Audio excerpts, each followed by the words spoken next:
Halo semua, nama gue Trisna dan selamat datang di Nan Films Indonesia, di mana gue akan merangkum sebuah film, baik film dalam negeri maupun luar negeri. Oke, gimana kabar kalian? Mudah-mudahan baik-baik saja. Oke, diharapkan bagi kalian yang duduk dekat ayah atau ibu kalian untuk menyendiri sebentar atau gunakan headset, earphone, bahkan iPod. Bebas, yang penting bukan speaker, agar pada saat gue mengeluarkan kata-kata indah dari mulut gue tidak membuat kalian digeplak, smackdown, bahkan diusir dari rumah. Oke, kalau sudah aman, langsung saja. Di sini gue akan merangkum sebuah film yang berjudul My Bossy Girl yang dirilis pada tahun 2019. Film ini disutradarai oleh Lee Jang Hae dan diperankan oleh Lee Il Jah dan Ji Il Jo. Oke, langsung saja tanpa berlama-lama lagi kita ke alur ceritanya. Selamat menonton, enjoy. Di awal scene kita diperlihatkan sebuah ruangan yang dipenuhi dengan barang hasil rangkaian tangan seseorang. Lalu terlihat seorang pria yang keluar dari tempat itu menggunakan skuter untuk pergi ke stand sukarelawan. Nama pria tersebut adalah Wiso. Santai dong, sudah disuguhkan dengan wanita KW aja.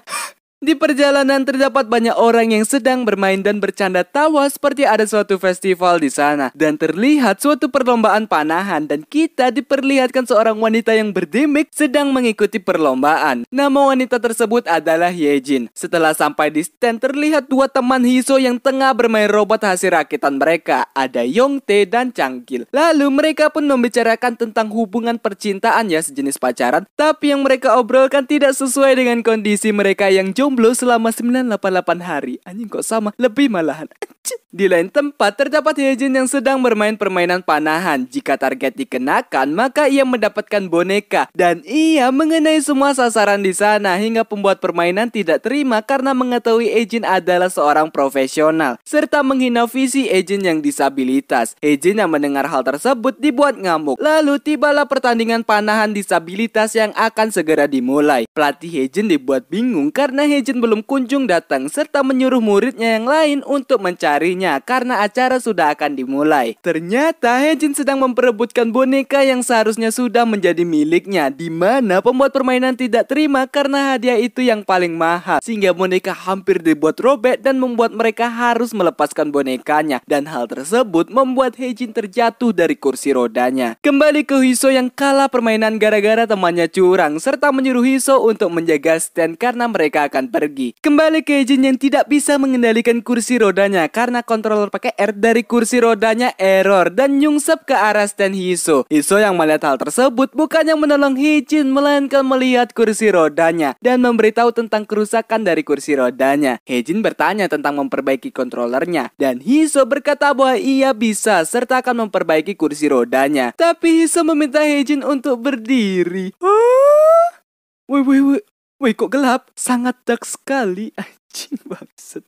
Sehingga Yejin yang mendengar hal tersebut dibuat, bangsat, aku jalan aja pakai kursi roda, emang telasomu. Untungnya Hiso cepat untuk klarifikasi. Proses perbaikan berlangsung. Selesai memperbaiki kursi roda, Yejin tidak ingin berhutang budi kepada Hiso dan mengajak Hiso untuk ngopi bareng. Tapi karena Hiso tidak bisa ngopi sebelum makan, mereka akhirnya mencari tempat makan dan bertanya kepada Hiso di mana tempat makan yang lezat dan terakreditasi S plus. Hiso pun tahu dan mengajaknya ke sana. Sesampainya di sana, betapa terkejutnya Yejin termasuk saya karena tempat makannya berada di atas dan mengharuskan mereka untuk menaiki tangga. Sumpah, kenapa gelap sekali jokes di film ini, anjing. Maksud. Karena tidak ada jalan lain, Hiso pun menggendong Yejin ke atas. Sesampainya di sana, koki langsung membuatkan makanan tanpa bertanya dulu menu apa yang mereka akan pesan. Untungnya makanan yang dibuat sangat lezat sekali dan Hiso ngebaca tentang makanan yang mereka makan sehingga Yejin tidak kuat dan meminta Hiso untuk makan saja. Selesai makan, Hiso pun pergi duluan, tapi ia lupa satu hal tentang Hiso yang tidak bisa jalan. Anjing. Tapi sebelum itu Hiso mengikat tali sepatu milik Yejin. Sesampainya di bawah, terkejutnya mereka karena kursi roda milik Yejin menghilang. Lalu datang mobil putih mendekati mereka yang ternyata adalah saudara Yejin. Karena ini semua gara-gara Hiso yang tidak meletakkannya dengan benar, ia memberikan kartu mahasiswanya kepada Yejin sebagai pegangan agar Yejin tidak mengira Hiso akan kabur. Setelah itu Hiso pun kembali ke tempatnya dan berpikir bagaimana ia dapat mengembalikan kursi roda milik Hejin. Lalu datang seorang wanita yang mencari Yongtae yang terus memanggilnya sayang. Nama wanita tersebut adalah Hana. Yongtae menghindar dari si karena kenapa Hana bisa suka padanya. Hana menjawab bahwa Yongtae tampan dan seksi. Setelah itu mengajak Yongtae untuk pergi bersamanya ke suatu acara. Yongtae sempat tidak mau, tapi karena sudah mengeluarkan kata ancaman, ia pun mengikuti keinginan Hana. Sebelum pergi, Hana melihat seseorang di belakang sehingga mereka semua dibuat terkejut karena ada gadis kawaii yang sangat berdamage. Nama gadis tersebut adalah Hyekyung. Sumpah gemes sekali anjing, entah kenapa gue lebih suka cewek yang kayak gini gitu modelannya, tapi dah lah. Setelah mereka pergi, Hiso masih fokus ke kursi roda dan meminta saran dari Changkil. Changkil pun memberikan pencerahan karena mereka mahasiswa teknik, lebih baik membuatnya sendiri. Hiso yang mendengar hal tersebut langsung membuat kursi roda versinya di rumah. Seminggu berlalu, ketika Hejin di rumah, ia diomeli oleh ayahnya karena kursi roda milik Hejin menghilang. Hejin yang kesal karena omelan ayahnya terlalu berlebihan, meminta ayahnya untuk tidak ikut campur dan pergi dari sana. Scene berpindah ke Hiso yang mencari Hejin ke tempat latihannya dengan membawa boneka serta kursi roda yang telah ia buat. Sesampainya di sana, pelatih Hejin mengira bahwa Hiso ingin mendaftarkan diri menjadi atlet panahan disabilitas. Tapi tujuannya bukan itu, melainkan bertemu dengan Hejin. Bertemulah mereka berdua dan memberikan kursi roda kepada Hejin. Ketika Hiso berdiri, mereka dibuat terkejut karena mengira Hiso disabilitas. Hejin pun dibuat senang dan langsung test drive di sana. Setelah itu mereka pun merayakan kursi roda baru milik Hejin dengan minum-minum. Tapi Hiso tidak mau karena ia memiliki enzim asetaldehida. Oke, enzim asetaldehida atau anjing susah kali namanya bangsat, adalah suatu senyawa yang merupakan cairan yang mudah terbakar dengan bau buah-buahan. Ya, itu menurut Wikipedia. Tapi jika dicampurkan dengan sesuatu yang sensitif, dia akan menjadi senyawa yang bisa membunuh si pengidap. Paham? Ngerti? Understand? Kalau gua sih enggak. Tapi Hejin memaksa agar ikut meminum alkohol dengan yang lain. Ditambah jika Hiso mau ikut minum, maka mereka berteman. Hiso pun mau dan meminum alkohol agar ia bisa berteman dengan Hejin. Ketika meminumnya, ia merasa terbakar di tenggorokannya. Tapi ujung-ujungnya ia ketagihan hingga membuatnya tepar. Setelah itu Hejin pun mengantar Hiso untuk pulang dengan keadaan yang oleng. Orang tua Hiso yang melihat hal tersebut dibuat bingung karena melihat anaknya pulang dengan keadaan mabuk. Kemudian ibu Hiso pun membawakan mie instan dan Hejin langsung memakannya tanpa ada rasa sungkan sedikitpun. Kalau gua pasti enggak, makasih udah makan tadi padahal pengen anjing. Akhirnya ia pun ngeh dan langsung menjelaskan kronologinya sekaligus meminta maaf karena membuat Hiso mabuk. Tapi ibu Hiso malah berterima kasih kepada Hejin karena untuk pertama kalinya Hiso pulang membawa teman sambil mabuk. Namun perbincangan mereka terhenti karena terdapat panggilan telepon yang mengharuskan Hejin untuk pulang dan berpamitan kepada ibu Hiso. Di tengah perjalanan ia pun dibuat senang karena Hiso membantunya. Lalu terdengar suara yang berkata, "Sange" atau "Aku mencintaimu." Ternyata itu adalah Hyekyung yang sedang mengetes robot Changkil dengan konsep memeluk sesuatu. Anjing saking jonosnya. Tapi karena robot memeluknya terlalu kuat, membuat tulang Hyekyung berbunyi. Changkil yang mendengar suara tulang remuk langsung melepaskan pelukan robot dari tubuh Hyekyung. Lalu datang Hiso yang masih berpengaruh dengan minuman kemarin. Dan tiba-tiba datang Yongtae membawa sebuah kabar yang sangat penting, di mana hari ini adalah hari pertandingan. Karena tahun lalu mereka kalah dalam pertandingan dan hukumannya memfoto pantat dan disebar kemana-mana, mereka akan balas dendam dan sangat percaya diri akan kemenangan yang mereka dapatkan. Serta Hiso akan mengundang Hejin. Tibalah saat-saat pertandingan, terlihat mereka sedang membicarakan strategi yang sangat dramatis dan semangatnya menggebu-gebu. Serta bertempur dengan keadaan yang dramatis lagi. Namun sayang semua itu hanyalah ekspektasi mereka saja dan membuat mereka kalah terkena hujan peluru dari musuh. Di jam istirahat, mereka semua saling menyalahkan satu sama lain kecuali Hiso dan Hejin. Dan Hejin yang mengira bahwa pertandingan hanya seru-seruan berubah ke mode serius. Permainan kedua dilakukan dan benar saja mode serius dari Hejin mengenai semua musuh sehingga tersisa satu musuh lagi. Mereka pun maju bersama-sama karena musuhnya cuma satu, jadi easy. Tapi musuh tersebut mengeluarkan senjata andalan, yaitu machine gun. Bangsat. Sehingga mereka bisa dikalahkan. Namun Hejin yang memiliki IQ 1 juta mengarahkan anak panahnya ke atas. Dan ketika panah dilesatkan, anak panah mengenai musuh sehingga mereka menang dalam pertandingan tersebut. Karena musuh kalah, mereka harus mempose menghadap kamera sambil memperlihatkan pantat mereka. Selesai pertandingan, mereka pun beristirahat sembari melihat bintang. Sembari melihat bintang, Hejin pun curhat tentang dirinya yang sulit melakukan sesuatu karena ia tidak bisa berjalan. Dan juga alasannya menjadi pemanah. Kemudian ia pun bertanya tentang Hiso yang suka membuat robot. Hiso memberikan alasannya bahwa robot mempermudah hidup manusia. Sehingga Hejin yang mendengar hal tersebut memberikan sebuah quotes, yaitu jika kita bisa melakukannya sendiri, lakukanlah walaupun butuh waktu yang lama. Tapi jika tidak bisa melakukannya sendiri, lebih baik mendapatkan bantuan dari manusia ketimbang robot. Quotes yang sangat memotivasi sekali. Pada saat Hiso dan Hejin saling berdekatan, teman-teman mereka yang mengintip menggunakan kamera mengira bahwa Hejin dan Hiso sedang bercipok-cipokan. Dan hal itu diciduk oleh Hana dan juga dikagetkan dengan kehadiran Haekyung di belakang. Setelah itu mereka pun merayakan kemenangan mereka dengan makan dan minum bersama. Serta malam itu terlewati dengan keseruan dan kebahagiaan. Juga keseharian Hiso dan Hejin terlewati dengan kebersamaan. Hingga Hiso memberikan medali kepada Hejin, tapi Hejin menolak dan meminta Hiso untuk menyimpan medali pertamanya. Dan terjadilah kembali scene yang bikin senyum-senyum sendiri. Kapan ya? Shin berpindah ke rumah Hejin. Terlihat ayahnya akan membelikan kursi roda baru untuk Hejin. Lalu datang adik Hejin yang memberitahu kepada ayahnya bahwa ia terpilih untuk pertukaran pelajar. Tapi sang ayah melarangnya karena Hejin belum menikah. Jika ia pergi maka tidak ada yang bisa mengurus Hejin. Tiba-tiba Hejin datang dan mengatakan bahwa ia tidak akan menikah selamanya.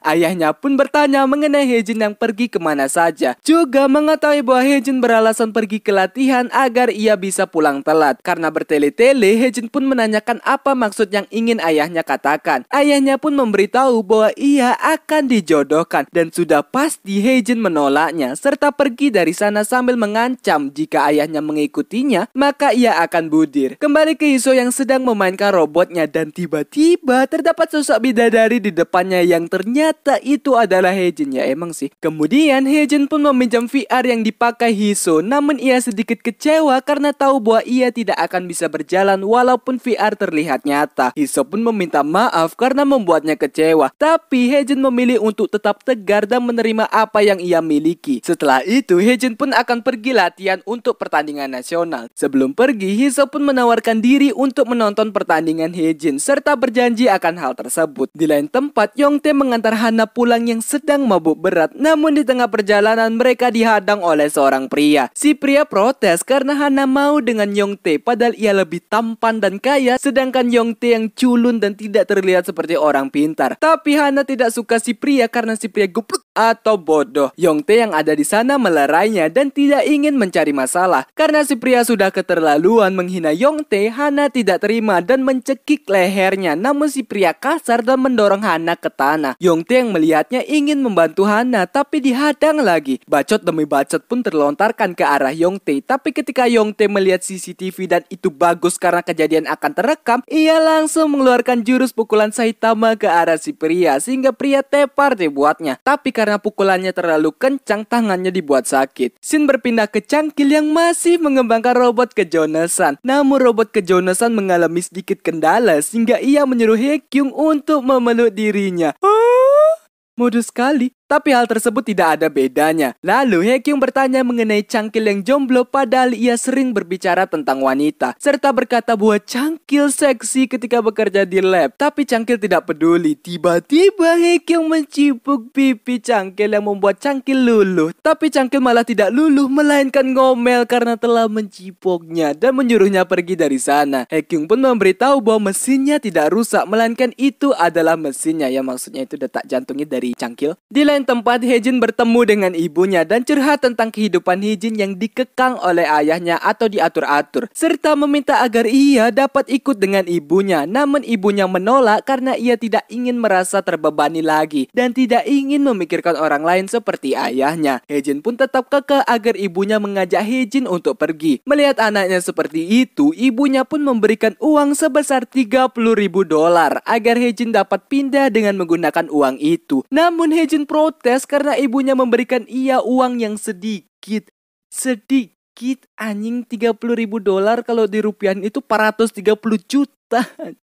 Aduh, menangis aku melihat ini. Ibunya pun menyuruh Hejin untuk mencari uang tambahan agar dapat membuktikan kepada ayahnya bahwa ia bisa melakukan apapun sendirian. Sampailah hari pertandingan, terlihat teman Hejin mengalami kejang otot yang membuat kakinya kejang-kejang. Karena tidak ada banyak waktu, pelatihnya pun membawanya ke rumah sakit. Hiso yang ada di sana plus melihat hal tersebut bertanya kepada Hejin tentang keadaan temannya. Hejin pun memberitahu bahwa hal itu bisa terjadi karena terlalu lama duduk di kursi. Setelah itu, rekan Hejin meminta bantuan untuk mengantarkan mereka ke tempat pertandingan. Tapi Hiso menolak karena ia tidak memiliki SIM. Tapi Hejin tidak percaya dan memujuk Hiso dengan cara merayunya agar Hiso mau mengantar mereka. Datanglah asisten administrator mereka dan mengajak Hiso untuk masuk. Tapi Hiso beralasan bahwa ia harus bertemu dengan profesornya atau dosen lebih tepatnya. Hejin pun memakluminya dan pergi. Di tengah perjalanan, Hejin teringat dengan cerita teman Hiso yang dimana Hiso memiliki trauma dengan ruangan sempit. Makanya ia memilih untuk mengendarai mobil yang atapnya bisa terbuka. Oleh sebab itu, Hiso menolak ajakan Hejin. Sesampainya di lab, ia langsung belajar menyetir mobil dengan menggunakan VR. Sehingga teman yang melihat hal tersebut langsung menarik Hiso ke lapangan dan menyuruhnya belajar langsung menggunakan mobil sungguhan sambil menggunakan kacamata renang dengan Hana sebagai pengawasnya. Ketika di pertengahan, terlihat Hiso yang kesulitan bernapas dan Hana langsung mencabut kacamata renang yang digunakan serta menyuruh Hiso agar bernapas seperti biasa. Dan tak lama kemudian Hiso pun menyadari bahwa ia sudah berani dan lancar untuk mengemudi. Di lain tempat, Hejin sedang mengikuti perlombaannya dan Hiso langsung mengikuti tes mencari SIM sehingga mereka berdua akhirnya sama-sama berhasil melewati hari itu dengan lancar. Saat ingin pulang, terdapat sebuah mobil yang datang dan itu adalah Hiso. Melihat hal tersebut, Hejin dibuat senang dan pulang bersama Hiso. Ketika di perjalanan, Hejin yang asyik mendengar lagu tiba-tiba ditabrak oleh mobil. Untungnya itu hanya mimpi. Kemudian Hejin pun bertanya mengenai Hiso yang tidak pernah bertanya tentang kakinya. Hiso pun menjawab secara kedokteran dan hal tersebut ia ketahui dari gurunya. Kemudian Hejin pun melihat kacamata yang dipakai oleh Hiso serta bertanya akan hal tersebut. Hiso pun memberitahu bahwa itu adalah kebiasaannya. Ketika Hejin mengelus-elus kepala Hiso, tiba-tiba terdapat mobil yang menyalip sambil membunyikan klakson sehingga Hiso dibuat panik dan menabrak pembatas jalan. Lalu Hiso pun mengalami flashback saat ia dibully oleh teman sekelasnya dan menguncinya di loker sekolah. Dari situlah Hiso memiliki trauma akan ruangan sempit. Tak lama kemudian Hejin yang sadar langsung menyadarkan Hiso yang tidak sadarkan diri sambil teriak serta kejang-kejang yang diakhiri dengan pingsannya Hiso. Ketika di rumah sakit, datang ibu Hiso dan menghibur Hejin yang menangis. Ibunya pun menjelaskan bahwa Hiso baik-baik saja dan hal ini bukan kesalahan siapa-siapa, serta berterima kasih karena semenjak Hejin hadir di kehidupan Hiso, ia banyak berubah dari mulai bisa mabuk bahkan mengemudi. Tak lama kemudian datang ayah Hejin dan berbincang mengenai Hejin yang tidak boleh berkencan dengan laki-laki yang memiliki penyakit mental seperti Hiso. Hejin yang mendengar hal tersebut tidak terima dan menyuruh agar ayahnya mengurus dirinya sendiri. Jika ayahnya senang, maka Hejin ikut senang dan pergi meninggalkan ayahnya. Sehingga percakapan mereka berdua didengar oleh Hiso dari kejauhan. Scene berpindah ke Hejin yang terlihat tidak fokus akan latihannya dan yang menyebabkan Hejin tidak fokus adalah Hiso yang meminta Hejin untuk tidak menemuinya lagi. Sehingga Hejin yang mendengar perkataan Hiso berkata, jika Hiso ingin hidup dengan cara melarikan diri, maka ia hanya berdiam diri di ruangannya. Dan hal tersebut membuat Hejin sedih, tapi ia tetap latihan walaupun semua tembakannya tidak tepat sasaran. Lalu datang temannya yang menghibur Hejin dan memeluknya serta menyuruh Hejin untuk berhenti bersikap semuanya baik-baik saja. Juga jika ia merasa sedih, Haejin bisa curhat. Mendengar hal tersebut, Haejin mulai menangis dan menceritakan perasaannya, di mana Haejin merasa bahwa ia melakukan kesalahan saat bersama dengan Hiso dan tidak tahu kalau Hiso bukanlah orang biasa serta memperlakukan Hiso semaunya. Tiba-tiba terdengar suara yang mengatakan disabilitas tidak nyaman, tapi mereka bukanlah malapetaka yang entah maksudnya apa, dan mengajak Haejin untuk minum-minum sambil melepaskan semua beban dalam kehidupan mereka. Dan terlihat Hiso yang berubah menjadi sad boy. Beberapa hari kemudian terlihat Haejin meminta bantuan kepada adiknya untuk mengeluarkan selo miliknya dan ia akan menjualnya. Adiknya pun mengeluarkan selonya, tapi sebelum menjualnya, Haejin ingin memainkan selo tersebut untuk terakhir kalinya. Sampailah hari pertandingan final dari Haejin. Ketika panah dilesatkan, terjadi sebuah transisi di mana teman-teman Hiso mencari Hiso. Namun pintu ruangannya ditutup. Changkil pun mencoba untuk memancing perhatian Hiso agar mau keluar, yaitu memberitahu bahwa Yongtae dan Hana akan menikah. Serta Hana sekarang sedang hamil. Yongtae yang tidak terima langsung menampar Changkil sehingga mereka saling tampar-menampar. Karena tidak berhasil, mereka pun mencongkel pintu ruangan Hiso. Namun itu juga tidak berhasil. Hiso yang ada di dalam merasa risih dan mengambil VR di dekatnya. Ketika menggunakan VR-nya, ia melihat Haejin. Pada saat membuka VR-nya, Haejin mengatakan quote sebelumnya tentang lebih baik meminta bantuan dengan manusia ketimbang robot, serta bertanya apakah Hiso mau menolongnya saat Haejin meminta bantuan. Sontak Hiso terbangun dan tersadar bahwa ia tidak ingin hidup dengan cara melarikan diri. Setelah itu ia pun berlari keluar dan menuju ke mobilnya yang diikuti oleh teman-temannya. Kembali ke Haejin yang masih kurang fokus dan teringat kenangannya saat bersama dengan Hiso. Hiso pun pergi ke pertandingan Haejin dan mengemudi dengan barbar sehingga teman-temannya dibuat panik. Karena ketidakfokusannya, Haejin tidak mengenai sasaran kuning dan pelatih meminta agar Haejin membidik ke arah 9. Kembali ke Hiso yang muak dan melepas kacamata renang yang ia pakai, sehingga hal tersebut makin membuat teman-temannya panik. Sampailah babak ketiga, ketika istirahat, pelatih menyemangati Haejin dengan memberikan tips membidik ke arah 9.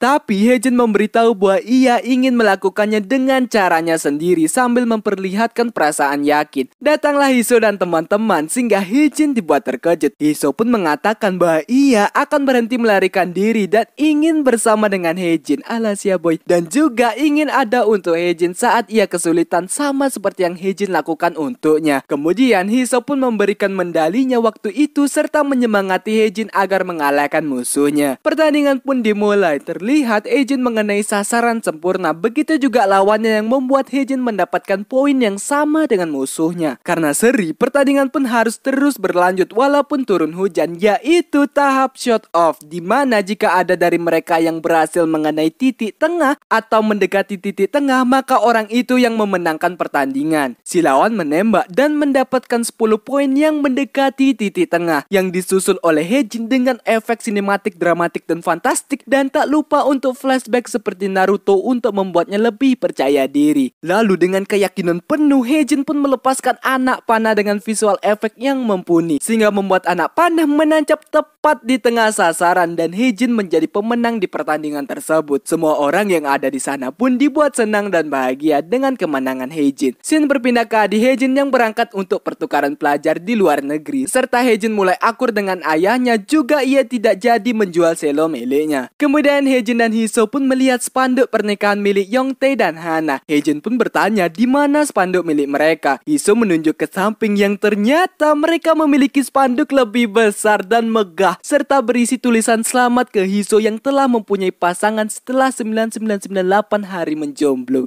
Gue masih anjing jomblo. Teman-temannya pun memberikan selamat ke Hiso. Karena Haejin lapar, mereka pun akan makan di Donkaseu atau tempat mereka sering makan, dan disetujui oleh mereka. Sesampainya di sana, tangga yang menjadi rintangan berat untuk mereka pun tiba, yang membuat para lelaki modus untuk menggendong Haejin. Tapi dengan kecerdasan Hiso, ia membuat sebuah terobosan terbaru, yaitu kaki otomatis. Tapi ketika dicoba, mesinnya tidak berfungsi, sehingga ujung-ujungnya ia harus menggendong Haejin lagi, yang diikuti oleh teman-teman mereka. Dan film My Busy Girl pun selesai.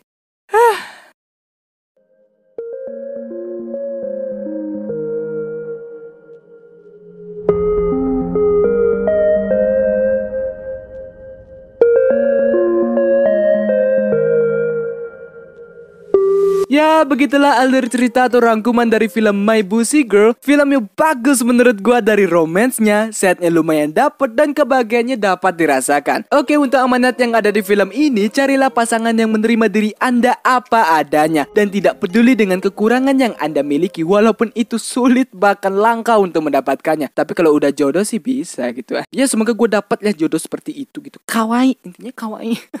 Banyak maunya lagi bangsat. Oke, terima kasih buat kalian yang sudah menonton sampai habis dan kuat dengan candaan di dalamnya, walaupun sedikit ya anjing candaannya. Tumben otak gue blank untuk mencari searching jokes aja. Wah, ngapa sih bangsat? Oke, jangan lupa untuk klik subscribe dan lonceng di sebelahnya. Klik like sebanyak-banyaknya dan kalian bisa share ke teman-teman kalian. Oke, nama gue Trisna dan gue pamit undur diri. Salam penikmat film. Goodbye.